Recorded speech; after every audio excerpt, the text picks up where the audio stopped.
কার্নিভালে এসে আমি পেয়ে গেছি আমাদের সবার পরিচিত প্রাণীকুলের এমিল ভাইকে। এখন তার সঙ্গে কথা বলবো। ভাই কেমন আছেন? এই তো আছি মোটামুটি চলছে। আচ্ছা, প্রথমে আমি এই পেইন্টিংটা নিয়ে কথা বলতে চাই। দেখছিলেন খুব মনোযোগ দিয়ে পেইন্টিং করছিলেন, কি ফুটিয়ে তোলার চেষ্টা করা হচ্ছিল?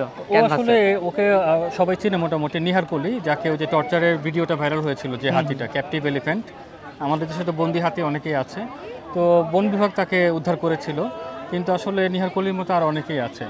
তো আমরা এসেছি যেহেতু কার্নিভালে, আমরা কুকুর বিড়াল যাদেরকে আমরা কম্পেনিয়ন হিসাবে রাখি, ওদের ব্যাপারে অনেক সচেতন থাকি, ওদেরটা ফিল করি। সো এই সুযোগে একটু হাতির কষ্টটাও দেখানোর জন্য, যে ক্যাপটিভ এলিফ্যান্টটা কষ্টে আছে, ওদের জন্য আমাদের কাজ করতে হবে, চিন্তা করতে হবে। নিউ সানসিল্ক ব্ল্যাক শাইন, নজর কাড়া শাইন চুলের নাম্বার 1 চয়েস। আপনার কাছে কার্নিভালে এসে কেমন দেখছেন, কেমন লাগছে? আমার কাছে খুবই ভালো লাগছে, কারণ নানান মানুষ এবং সবাই এখানে অ্যানিমেল লাভার। এটা একটা বড় ব্যাপার যে অ্যানিমেল লাভারদেরকে এক ছাতায় নিয়ে আসা। বিভিন্ন ব্যবসা প্রতিষ্ঠান আছে যারা অ্যানিমেলদের বিভিন্ন প্রোডাক্ট সার্ভিস নিয়ে তারা কাজ করছেন, বিভিন্ন চ্যারিটি অর্গানাইজেশন আছে। এটা অনেক বড় একটা ব্যাপার যে বাংলাদেশের মতো একটা দেশে অ্যানিমেল ওয়েলফেয়ার, অ্যানিমেল রাইটসের জন্য অনেকগুলো চ্যারিটি অর্গানাইজেশন হচ্ছে এবং এটাকে প্রমোট করা হচ্ছে। হ্যাঁ, সো এই যে আমাদের তো আসলে একটা মেলবন্ধনের জায়গা লাগবে, সেইটা প্যাম্পার্ড পজ এখানে একটা আয়োজন করে দিয়েছে। আমরা যেমন রেস্কিউ করি বা অ্যানিমেল রাইটস নিয়ে কাজ করতে গেলে আমাদের কিন্তু অনেক ডোনার লাগে। হ্যাঁ, তো এখানে পরস্পরের সাথে পরিচয় হওয়া যাচ্ছে, অনেকেই ডোনেট করছে রেস্কিউ সেন্টারের বাচ্চাদের জন্য। তো সব মিলিয়ে অবশ্যই এটা বলবো যে বাংলাদেশ একটা নতুন উদ্যোগ এবং এটা সামনে আরো বড় প্ল্যাটফর্মে যায়। রিসেন্টলি একটা ঘটনা ঘটেছে, দেখলাম যে একটা বিড়ালকে পিষে মারা হয়েছে এবং মামলা হয়েছে।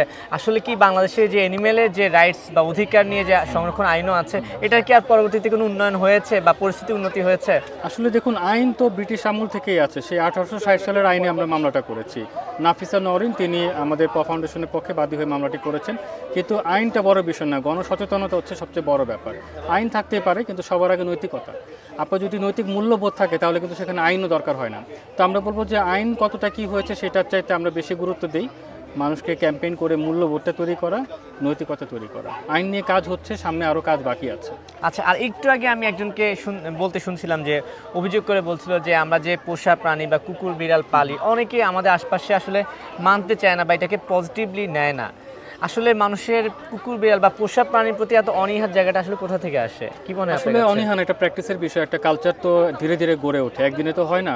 তো এখন মানুষ মানছে না এটা যেমন বলে, আবার অনেকে মানছেও। কিন্তু আপনি দেখবেন আমাদের রাস্তাঘাটে কুকুর বিড়ালগুলোকে কিন্তু দোকানদাররা খাওয়াচ্ছে, মানুষ ওদেরকে কমিউনিটিভাবে অ্যাডপ্ট করছে।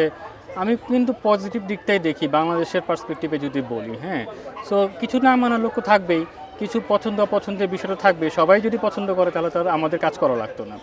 সো এই সব কিছু মিলিয়ে আমার মনে হয় যে ডেভেলপ করবে ধীরে ধীরে, সবাইকে এরকম আয়োজন করলে আরও বেশি ডেভেলপ করবে। আর একদম ছোট্ট করে শেষমেশ জানতে চাই যে এখন তো বাংলাদেশে অনেক ধরনের সংস্কার হচ্ছে, সো এই প্রাণীকুল বা এনিমেল লাভার বা এনিমেল রাইটস নিয়ে যদি কোনো সংস্কারে আশা প্রত্যাশা কিছু আছে নাকি, চাওয়া পাওয়ার বিষয়?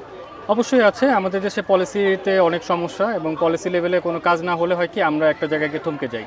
তো যে আপনি আইনের কথা বললেন, আমাদের মনে হয় যে আমাদের সমস্ত কাঠামোর মধ্যেই অ্যানিমেলের বিষয়টাকে আসলে হিউম্যানের জন্যই দরকার। হিউম্যানিটিকে আপনি যদি এস্টাবলিশ করতে চান, আপনাকে সবচেয়ে ছোটো জায়গা থেকে শুরু করতে হবে। আর অ্যানিমেলকে ছোটো ভাবলে তো সেখান থেকে শুরু করবেন।